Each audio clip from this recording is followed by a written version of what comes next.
one of the important things that this sutra says is that everyone whom the Buddha teaches is a bodhisattva, meaning everybody Buddha teaches is a Buddha in training. Everybody Buddha teaches will become a Buddha. That's an incredible claim. But the question is, what does that mean to become a Buddha? Because if you learn and, if you're a student of Buddhism and if you read and study the Lotus Sutra, you are one of these people who are taught by the Buddha in the form of text. And your certain future is to become a Buddha. What does that mean? This is a topic I want to think with you today and feel with you. That's the purpose. That's the goal of this video. Let me know how it goes in the comment. If you have any questions, let me know. I'll answer. So, I just finished the Sunday service today. Today's a Mother's Day. The topic of the Sunday service was mindfulness to motherliness. Mindfulness to motherliness. So this structure from mindfulness to motherliness is really key to understand what it means to become a Buddha according to the Lotus Sutra. So let's start with that. Let's spend some time on the mindfulness in the larger context of Buddhism. And then we dive into the motherliness expressed in the Lotus Sutra. After that, let me talk a little bit about my difficult relationship with my mother. I guess this is for the first time revealing something in this channel. So I hope you enjoy that, and I hope that gives you something that you can relate to. Because, Buddhism is not just a concept. The juicy part of Buddhist learning is, it's tested in our real life and how we can transform and enrich our everyday interaction with our family, community, and the people in the workplace and so on. So, otherwise, it's not real Buddhism. To me, the real Buddhism is that Buddhism is a tool to enrich our spiritual life. It makes our relationship with everyone around you more meaningful. Let's start. Mindfulness first. So when you hear the word mindfulness, what comes to your mind? This basically means the Sanskrit word sati, awareness, realization, cultivating awareness. But in a simpler terminology, let's say the mindfulness is a peace in our heart. Peacefulness of our mind. That's mindfulness.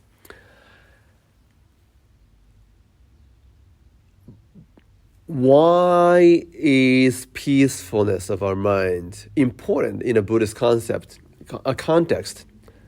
Let's start with that. What is the goal of Buddhism? Anyone? Let me know in the comment. I hope this is a real-time interaction. I hope I can start some Lotus Sutra class soon. I just started a basic Buddhist course a couple weeks ago, and I really appreciate those who are enrolled to the course and hosted by Richard Gosekai Buddhist Center of Los Angeles. So, the goal of Buddhism is the end of suffering. End of suffering. Let's write that down. End of suffering. And if you think it's important to take notes of that,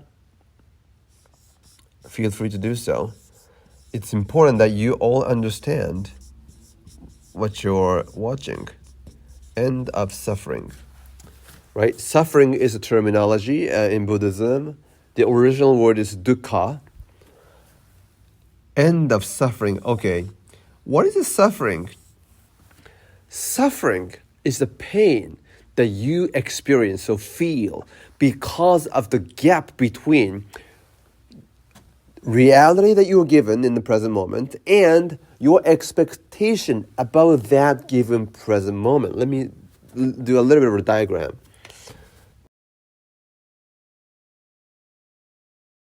Buddhism asks, which is easier to change? Is that the given reality in the present moment or your expectation about that given reality? Let's say my mom was very, very strict when I was little, up to till I became 10 or 12. Very strict, super duper strict person. Mom, I didn't appreciate that at that time. So that was a given reality, right? And the expectation about the reality is that, I want my mom to stop being, so strict. I have desire for her to stop being that much strict. And it's painful, the gap between this, my expectation about my mom, feeling this gap is felt as painful. So this is the suffering I suffered from when I was young, before I got a teenager. But in that case, which is easier to change? Is that my mom or my expectation about my mom? I can't change my mom. What I can change is my expectation about my mom. I couldn't do it when I was little, but expectation is your personal desire. Given reality is a given environment. You can't change and control others. It's much easier and faster to striving for changing your desires and expectations. Once we clearly see that, we can accept the given reality. Okay, what I can do is to change myself. So then the question is not how to try to change my mom, but I need to strive for how I can change myself. How can I change and acquire some skills to navigate myself in this difficult given reality? That's the direction of how we can change ourselves, right? So, gap is not the problem. Pain is the problem. Pain generated because of the gap is the problem, not the gap itself. So this is one thing important. So the end of suffering, by changing our expectation, that leads to no pain, no suffering, peaceful state, right? Once you become peaceful, that's the achievement of mindfulness. Mindfulness is an interesting idea. Mindfulness of who? Mindfulness of yourself. Because this is essentially personal peace directed towards yourself. So what I talked about in the Sunday service today, from mindfulness to motherliness, is the difference between mindfulness and the motherliness. So when you hear the word mother, or like a Mother Earth, let's say, why do we call it Mother Earth? Why not Father Earth, Grandpa Earth, Granddaughter Earth, or my neighbor whose dog is extremely cute, Earth? Why Mother Earth? What are we doing? What is the word mother adding to the meaning of the earth?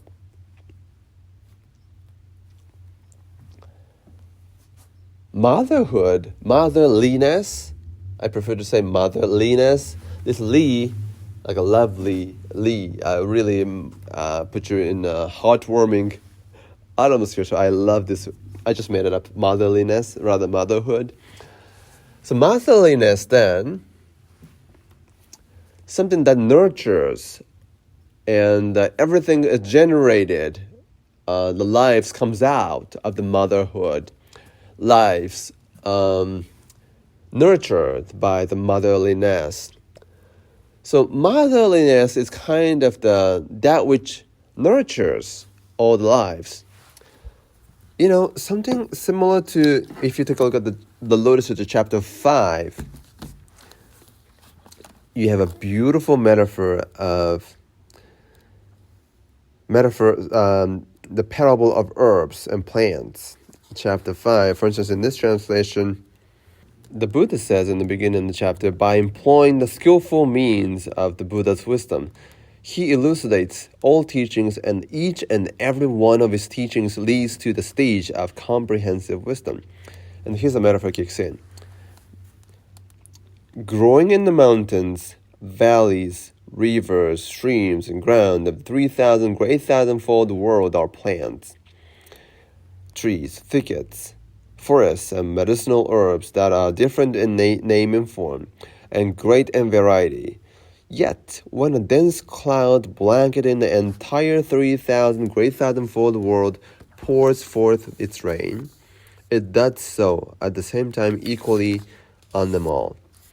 Its rainfall universally nourishes the plants, trees, thickets, forests, and medicinal herbs. With their small roots, small stems, small branches, and small leaves, they have medium roots, medium stems, medium branches, and medium leaves, and their large roots, large stems, large branches, and large leaves. Whether large or small, every tree receives its share according to its large, medium, or small capacity. The rainfall of this one cloud makes each of them sprout, grow, blossom, and bear fruit according to its own nature and characteristics. Although growing in the same soil and hydrated by the same rainfall, these plants and trees are all different. So the oneness of motherliness, in this metaphor, the motherliness part is the one cloud of rain that nurtures and nourishes all the plants, and the soil. They're all planted on the one same soil. Even in spite of the oneliness of rainfalls and the land, what we see in the growth of plants and herbs are all different. Everything nurtured is nurtured differently, even though it is nurtured by the same single rain, and the land.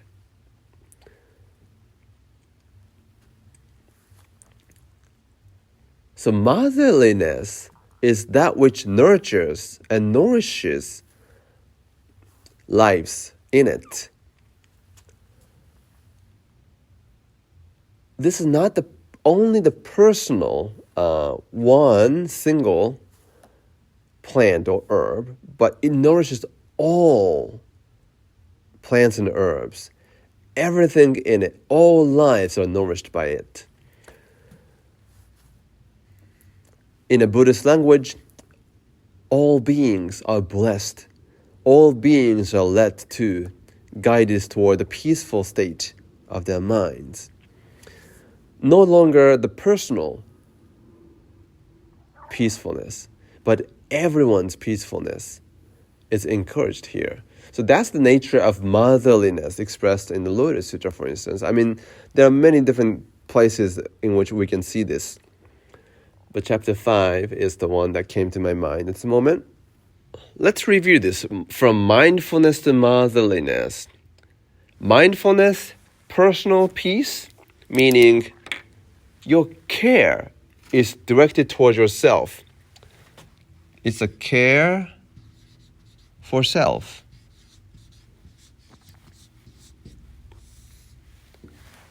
Motherliness, this care, is directed towards what? Not only the self, but care for all lives, all selves. In the context of the Lotus Sutra, personal peace, care for self is a Shravaka practice, pre-Bodhisattva practice, pre-Buddha in training practice. So it's in Lotus Sutra chapters 1 through 9, kind of, covers this personal peace, care for the self. And through this chapter, what all the disciples in the audience of the Lotus Sutra Assembly will realize or awaken to is, okay, actually, I thought I was practicing for care for the self, personal peace, but now I become aware that what I really want to do, what I was really striving for is always already not just care for the self, but care for all selves.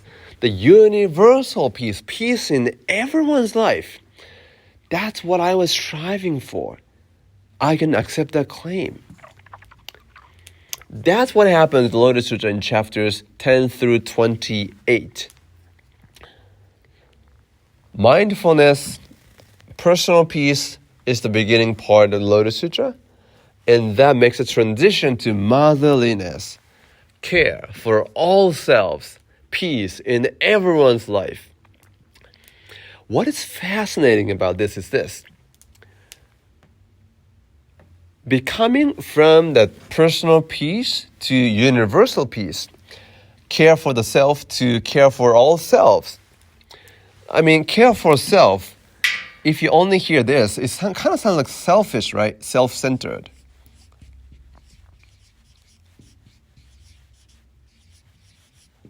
Selfish. But care for the self, care for all selves. What's the difference between them? Care for all selves is just the greatest version of the care for the self.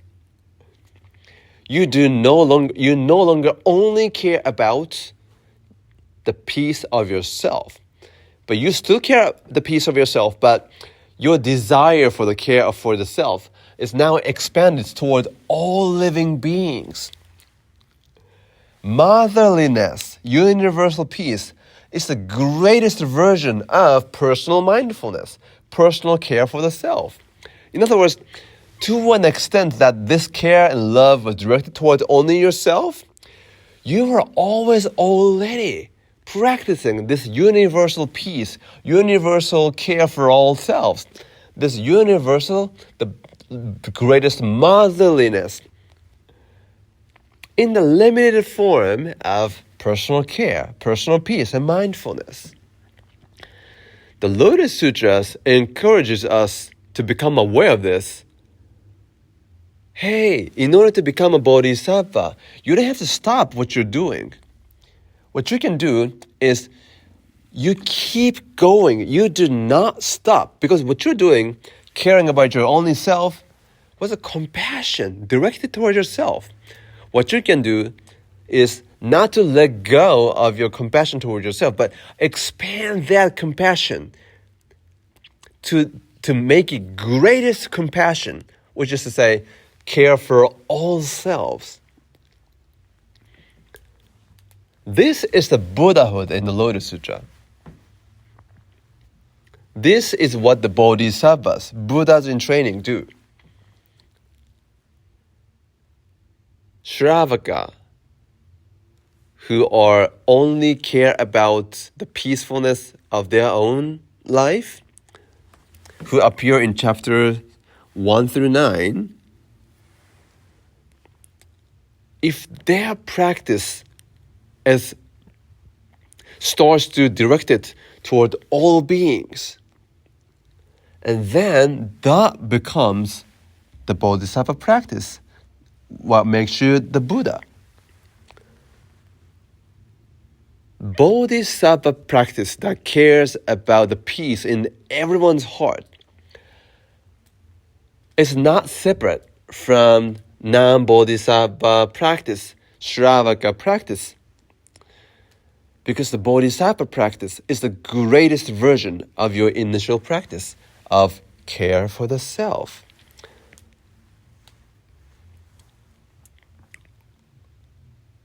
That's what I see from mindfulness to motherliness expressed in the Lotus Sutra.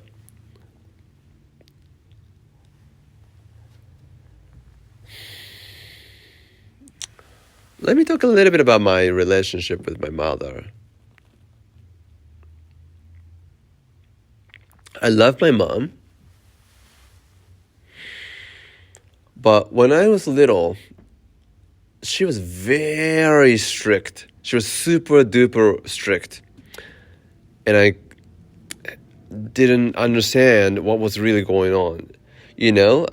My elementary school students, friends, they had a curfew home like 7 p.m. Mine was like 4 p.m. They had a monthly allowance at the age of like second grade, first grade, but in my household, very strict. That was only when I turned fifth grade when I started to receive the personal monthly allowance from my mom, my parents. She was very, very strict.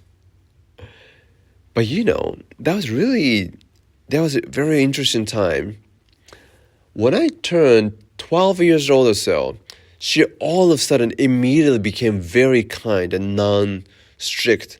That drastic change was very surprising to me. What happened to you, Mom? Kind of thing. So I asked her recently, so I remember your change, and I thought that change came from she became a member of Risha Kosekai Buddhist Center in Japan, and there are different Buddhist centers of Risha, and there are Buddhist centers different, and there are Buddhist different centers, and there are different Buddhist centers of Risha Kosekai in this country, the U.S., and all over the world as well. If you're interested, I hope you reach out to them. But I thought, okay, maybe her involvement in Risha Kosekai changed her. She said, I don't think so. I was surprised. Okay, then why did you change drastically? And she said, well, that was around time when you turned 13 years old or so.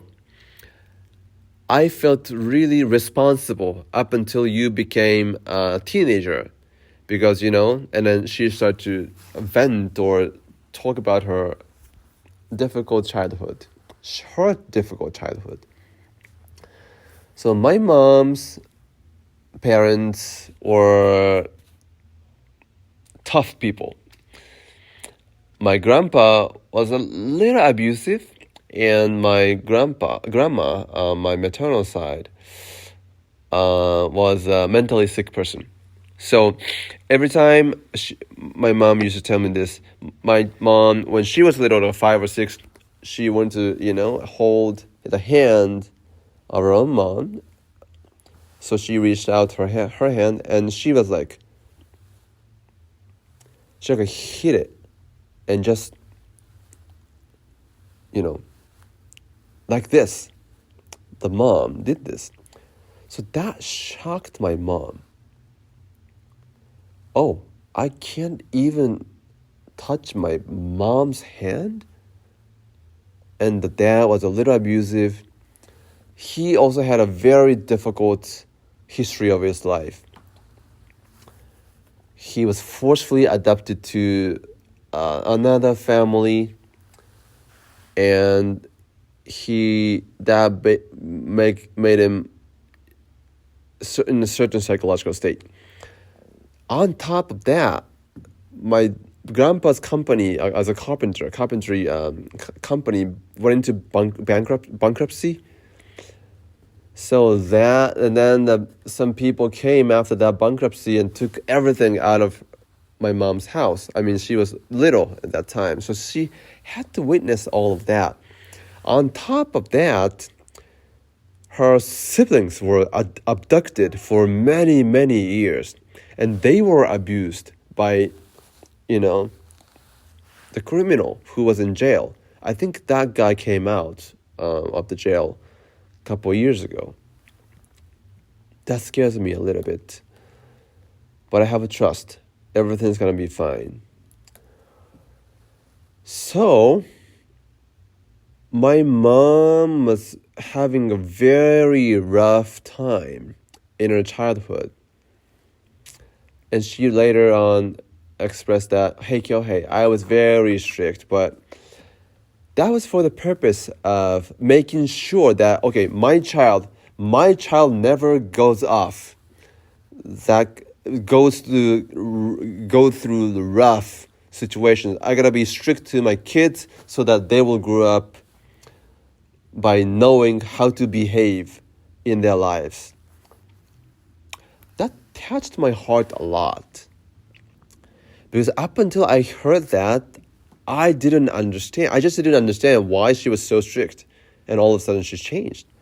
But her super duper strictness was a reflection of her care for the future of me and my sister. What appeared to be nonsense strictness turns out to be the expression of love and care for me.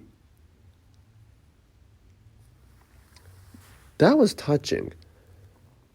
What is furthermore touching is that she kind of cut off the cycle of this violence and sorrow and sadness on her maternal family. She was just strict, and my family was very heartwarming, and I loved my dad, my sister too. I really enjoy my family. So without her stopping that current of the history of our family, I wouldn't have been growing up in a good family. So I really admire my mom. Thank you, Mom. I love you.